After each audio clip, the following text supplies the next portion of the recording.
vlog! Welcome to my guys! Ay, baliw! Hindi kasi ganun. Ganto oh.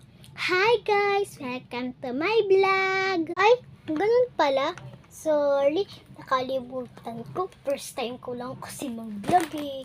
Ikaw, first time mo lang din ba? Hindi, matagal na ako nagbablog. Tingnan mo dyan, yung di ba itong binibidyohan natin, account ko to. Tingnan mo yung account ko dun, madami na akong binlog. Tingnan mo yung mga subscribers ko. Tingnan mo mamaya, baka nagsisinungaling ka lang eh. Hindi sinungaling. Ikaw nga eh, nagmunguha ka nga ng piso sa tindahan. Eh ako, nagpapaalam ko sa mama ko. Ikaw, hindi mo naman kaano-ano yung tindahan ni Aling Tere. Tapos kinukuhaan mo pa ng piso. Yan tuloy na muntik ka na tuloy makulong sa barangay. Ikaw kasi kuha ka ng piso eh. Wala ka ata makain sa